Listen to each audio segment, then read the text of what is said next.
प्यारे बच्चों, आइए अब हम इसी सबक के छठे पैराग्राफ की रीडिंग करते हैं जो सफ़ा नंबर 4 पर मौजूद है। अहले मक्का ने मुसलमानों और नबी करीम सल्लल्लाहु अलैहि वसल्लम पर जो जुल्म सितम ढाए, उनकी बिना पर मुसलमानों और नबी करीम सल्लल्लाहु अलैहि वसल्लम को अपना शहर मक्का छोड़ना पड़ा था। इसके बावजूद कुफ़ार मक्का के दिलों में दुश्मनी की भड़कती हुई आग ठंडी नहीं हुई थी। उन्होंने मुसलमानों का नामो निशान मिटाने के लिए एक बहुत बड़े लश्कर के साथ मदीने पर लश्करकशी हमला। काफिरों और मुसलमानों का आमना सामना बदर के मैदान में हुआ। अल्लाह ताला ने मुसलमानों की मदद की और मुसलमानों को शानदार फतह नसीब हुई। फतह कामयाबी। इस जंग में 70 काफिर मारे गए थे और इतने ही गिरफ्तार हुए थे। उनके जुल्म सितम का बदला लेने का ये बेहतरीन मौका था।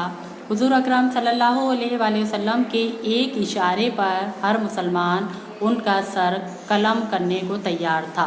सर कलम कत्ल करना। हज़रत मोहम्मद सल्लल्लाहु अलैहि वसल्लम ने ना उनसे बदला लिया और ना उनको कोई तकलीफ़ पहुंचाई, बल्कि आप सल्लल्लाहु अलैहि वसल्लम ने मुसलमानों को कैदियों के साथ अच्छे बर्ताव का हुक्म दिया। हुज़ूर सल्लल्लाहु अलैहि वसल्लम के हुक्म पर मुसलमान खुद खजूरें वगैरह खा कर वक्त गुजारते थे, लेकिन कैदियों को खाना खिलाते थे। मुसलमानों ने कैदियों को रस्सियों में जकड़ रखा था। कैदी जब तकलीफ़ की वजह से कराहने तकलीफ़ से आवाज़ निकालना लगे तो आप सल्लल्लाहु अलैहि वसल्लम बेचैन हो गए और मुसलमानों को उनकी रस्सियाँ ढीली करने का हुक्म दिया।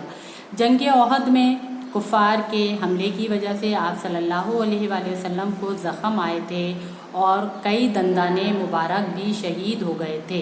दंदाने मुबारक हुज़ूर अकरम सल्लल्लाहु अलैहि वसल्लम के दार। सहाबा कराम रज़ियल्लाहु ताला ने अर्ज़ की कि या रसूल अल्लाह सल्लल्लाहु अलैहि वसल्लम, उनके लिए बद्दुआ फरमाएं।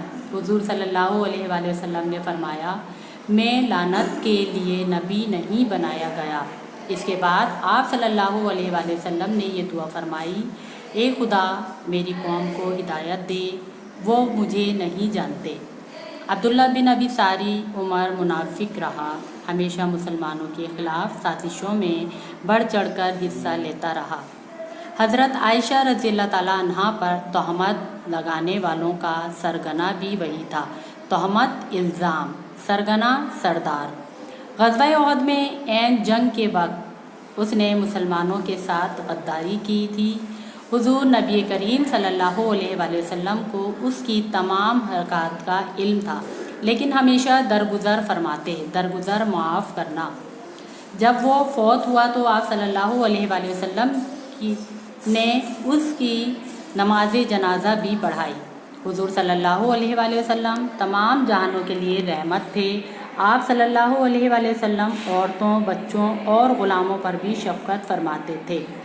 उन लोगों के साथ हमेशा मोहब्बत से पेश आते थे, उनकी मदद फरमाते थे। मुसलमानों को आप सल्लल्लाहु अलैहि वसल्लम ने हुक्म दे रखा था कि जंग के दौरान औरतों, बच्चों और बूढ़ों को कत्ल ना किया जाए। इंसानों की तरह आप सल्लल्लाहु अलैहि वसल्लम परिंदों और जानवरों पर भी शफ़क़त फरमाते थे। एक मर्तबा आप सल्लल्लाहु अलैहि वसल्लम ने एक ऊँट देखा कि भूख प्यास की वजह से उसका पेट पीठ से लगा हुआ था। आप सल्लल्लाहु अलैहि वसल्लम ने फरमाया, इन बेज़बान चौपायों के बारे में अल्लाह से डरो। चौपाए 4 टांगों वाले जानवर।